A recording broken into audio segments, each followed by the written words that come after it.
My name is Vinoo Kher or VG Kher. I am working as Professor of Physics in the Institute of Science at present.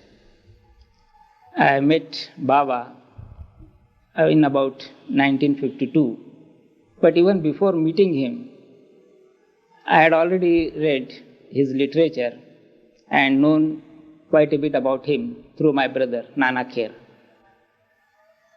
I used to read the books and I got interested in him through those books mainly. And hence I wrote a letter to Baba for seeking his permission for darshan. And after a long time, about 6 months or so, an opportunity came to me when Baba permitted me to have his darshan at Meherabad in about 1952. When I first met Baba, it was not any peculiar experience as people might imagine that I got. Only I felt love for him. That was all. And I have been attending since that time all the programs arranged for his darshan or in connection with his work. I attended both his Sahwas programs and also other programs for which a public darshan was announced. Many times we used to go to Guru Prasad, the place where Baba used to go during summer vacation. And there we had an opportunity of meeting him and sitting with him, having his sahwas for a long time. And during such times, he used to ask at times some questions, because generally he had given us an idea that we should not ask any questions to him. So on my own, I never asked any question to him. But whenever questions came from him, then alone I said something or asked him something. So on one such occasion in Guru Prasad, I had just come from Nagpur, just arrived there. Baba was very happy and he was looking glorious. As I was sitting before Baba, Baba asked me one question. He said, "Vinoo, you are a professor of physics, you are a scientist. So I would like to know an answer to a question from you." And the question is, he said, that these days, all over the world, and in our own country also, there is a great propaganda about family planning. So many family planning programs are there. And in spite of this, Baba asked me, why is it that the population of the world is exploding? So this was the question he put me. I said, this question I cannot answer. It's very difficult for me. Then Baba had to tell me, wanted something to tell to me, and therefore he put this question. So he told me that this explosion of population that is taking place is due to something which is inevitable with the advent of an avatar. He told us that just as we have this world in which the evolution has come up to the human stage, there are 18,000 other worlds nearly where they are like our earth, where the evolution has come up to the human stage. There are other worlds also where the evolution might have come up to the, say, animal kingdom or up to the vegetable kingdom only. There are millions of such worlds, but there are 18,000 worlds in which the human beings have been developed or evolved. And all those human beings, at the time of the avatar, avataric time is such that it's a springtime, like a springtime, where at the time of the spring, everything comes up, all the vegetable, everything becomes green, the scenery changes. So it's a springtime for the human beings all over the universe, not only in this world, all over the universe. And therefore, all those souls who want to take their who want to come out to this earth where Avatar has taken his presence, come here, they want to take their birth here on this world, and therefore there is a population explosion. Not only he told us this, he told this that this population explosion is something which cannot be avoided because of this attraction of the avatar for all the souls in the universe. And he also in addition told us that the different worlds that there are, some of them are so much scientifically developed, even much beyond what we have developed here on this earth, so that there is no need for the people there to communicate their thoughts through speech. They can talk without speech, like that. So he gave a number of such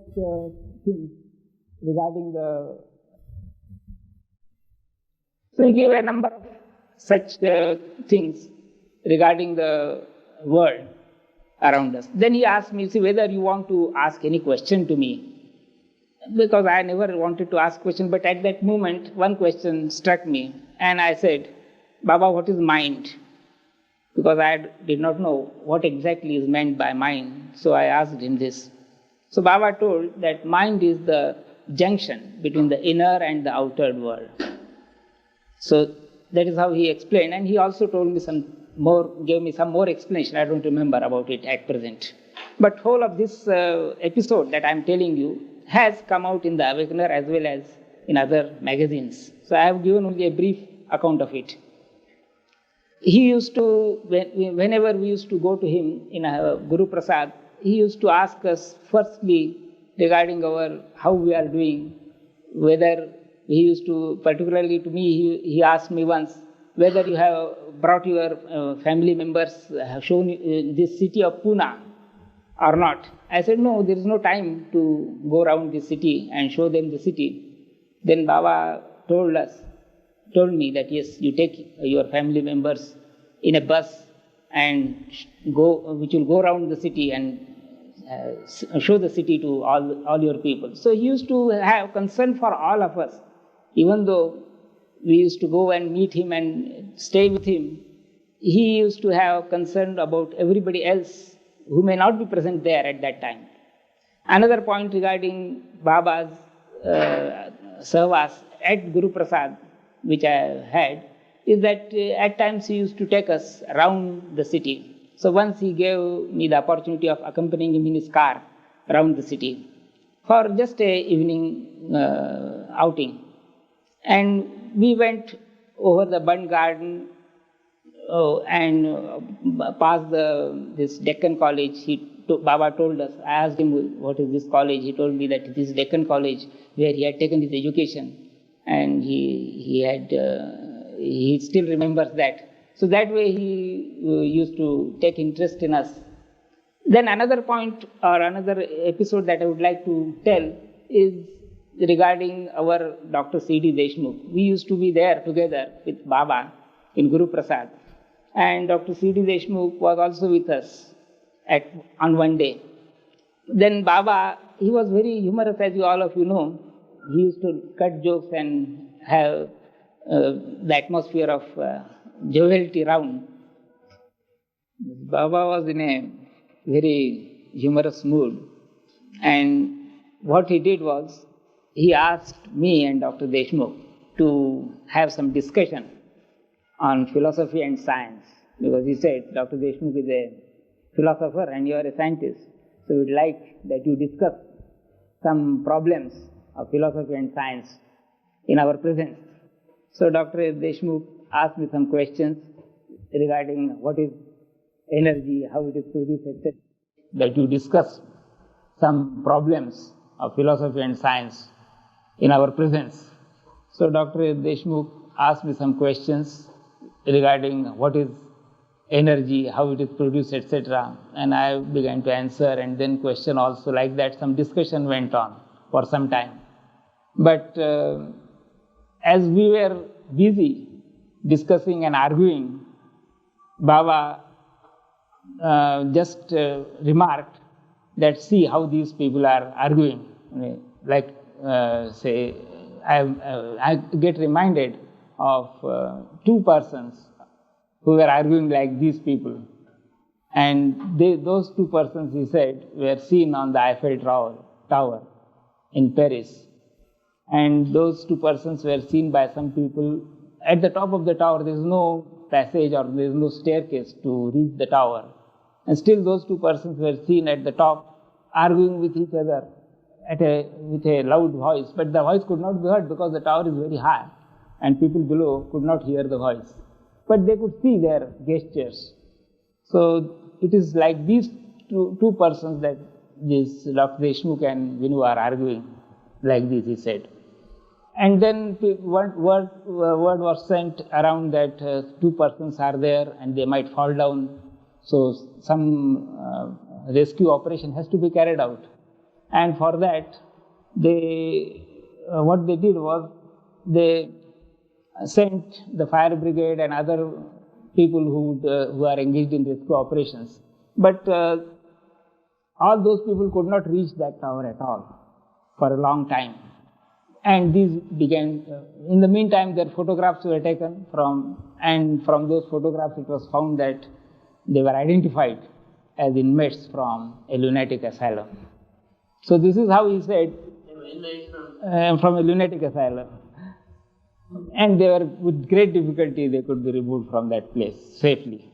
So what Baba wanted to point out was, this discussion that we were carrying on was as foolish as the discussion of those inmates of the lunatic asylum.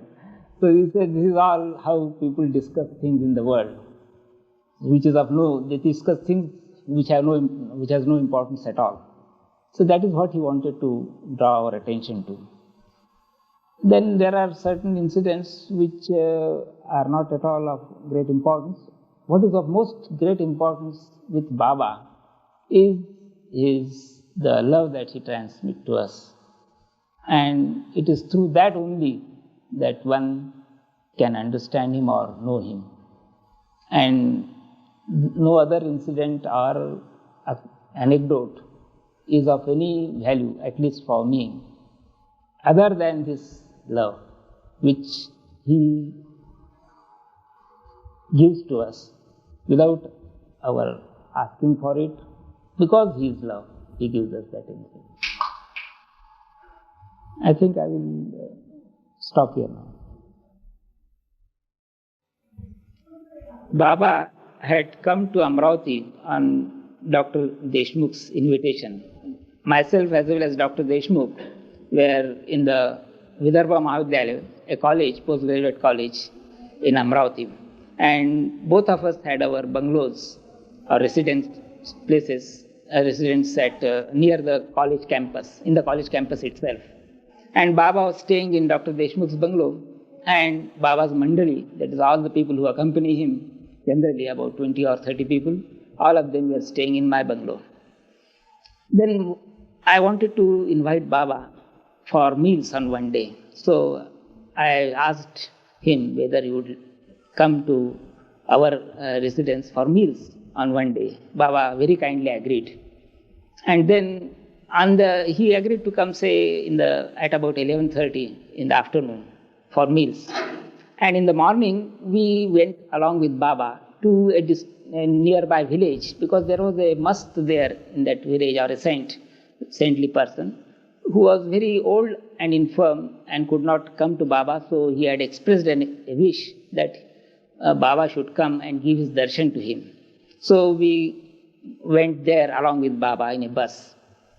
In that place, the place was a very small village. All the villagers also gathered as soon as our bus arrived, and Baba went there. But as soon as Baba entered the hut of the saint, he came, though he was infirm, he wanted to bow down to Baba, but Baba did not allow him to bow down, and he himself bowed down to the saint. Then the saint said, there is one shlok in Gita, he uttered that shlok, Ida ida hi dharmasya glanirbhavati bharata abhithanam adharmasya tadatmanam sridhamyam. So you are the same ancient one who has come as avatar. That is what he told to Baba. But and I would like to serve you, but since you want to serve me or bow down to me, I cannot do anything but allow you to do it. Then after that visit at that place, which was near about Amravati, we came back a few miles, and it was about 11:15 or 11:30 by the time we returned. And then Baba suddenly asked me, Vinu, I am very hungry. Is your meal ready? I was all the time with him, so I had no idea that he would ask me this question, because I had no idea whether the meal is ready or not. So I said, Baba, I don't know. I will have to find out. No, said he, I am very hungry. Then I went to my home, because he was staying with Dr. Deshmukh, and my residence was very near, say, about 2 minutes walk. So I went there and then found out, and then we took him. So that incident shows, you see, how he used to touch our heart, you see, by merely asking this simple question, that I am hungry, whether the meal is ready, you see. Then during the meal time, we had a neighbor, by merely asking this simple question, that I am hungry, whether the meal is ready, you see. Then during the meal time, we had a neighbor in our house who also wanted to see how Baba takes the food. But unfortunately, Baba, as Erech was with us at that time with Baba, Erech told that Baba doesn't take meal in the presence of all people. What he does is, he takes his food when the door is closed and only Erech or 1 or 2 people are there, particularly. So I said to say, how is it that he takes the meal only in the presence of Erech or 1 or 2 people? Why not along with all of us? So he said, you see, this peculiar habit Baba has developed because of the women Mandali in Meher. You see, you know that there is one, something like Drushta Lagne, that is, people say while taking their, suppose small children are there or little children are there, and they are taking their food, then the mothers are very much afraid that people would look at their children, lovely children, and then their bad sight would affect them. So this is called Drushta Lagne in our side, in our language. So this way, see, the women Mandali at Meherabad, they thought that Baba, if he takes food in the presence of all, it would mean that people would get, their bad side would be will affect Baba. So that is how he told us that he has taken this particular method of taking the meal with the doors closed. But then our neighbor, who wanted to give some entertainment to Baba, she played on the piano or some such instrument, musical instrument, while the meal was going on. And when the meal was served and Baba had finished it, we found that he had only taken a small portion of the things that were served. And we asked Erech, you see, that how is it that Baba has taken so little? He said that he has taken quite a lot as compared to what he takes usually. So don't think that he has not taken much here. And then the remaining thing we took as his prasad. So this is how he visited Amravati. Then from Amravati he came to Nagpur, that is our home. And here also, all the Mandali in this house, they stayed here in this house. So this is my father's place at Nagpur. So I also came when Baba came here. And the Nagpur, the program at Nagpur went off quite happily. Here there was one, I remember, and sitting around Baba, he used to play with us many times, play a game of cards. Lask was the most favorite game which he used to play with us. And during that game, that party which lost had to go down and rub their noses in the presence of Baba. So this opportunity I had a number of times of playing with him, Larisk, and going down to him Then in the afternoon, when it was tea time or some such, when we were all exhausted, Baba used to personally serve us either sharbat or ice cream or some such thing. And during such serving, giving the ice cream, he used to serve not only once, but second round, third round, fourth round at times was there, till everything was exhausted. So we were looking forward to his serving us these things on those afternoons whenever we used to meet. See, it was not always that he allowed us to visit him in the afternoon in the Guru Prasad. Generally, the darshan programs were in the morning from 9 to 11 or 12, and then in the afternoon, only a few selected people were allowed to visit him. And since we used to come from a long distance from Nagpur to Pune, he used to permit us to come in the afternoon also during our stay, which was for about 4 or 5 days at a time. So we had a great opportunity of sitting around him and just enjoying his presence in Guru Prasad for a number of days on successive years. And it is only after, I think in 1965 or 66, that was the last darshan program at Guru Prasad. And after that, we were all waiting, but the darshan program never came. As you already know, in 69, we had the last darshan program, but without his presence, his physical presence, I mean. So his our remembrances about him at Guru Prasad are extremely sweet, and they are unforgettable. I think that is all. My name is Mohan Kher. I first met Baba on, I don't remember the exact date. It was probably 63 or 64, something like that. Well, we were very glad to meet as always, but I had the privilege to meet him for only one time. When I went to him, I bowed down, and as my usual habit was, I bowed down till. When I went to him, I bowed down, and as my usual habit was, I bowed down till the one whom I had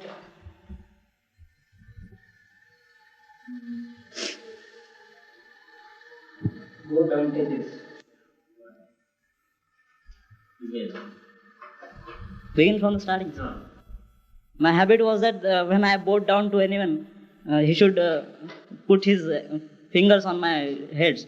And so I did when I bowed down to Baba. And he was talking to somebody else. And I as much compelled him to, I compelled him to touch his fingers on my head. And everyone laughed. That is all I want to tell.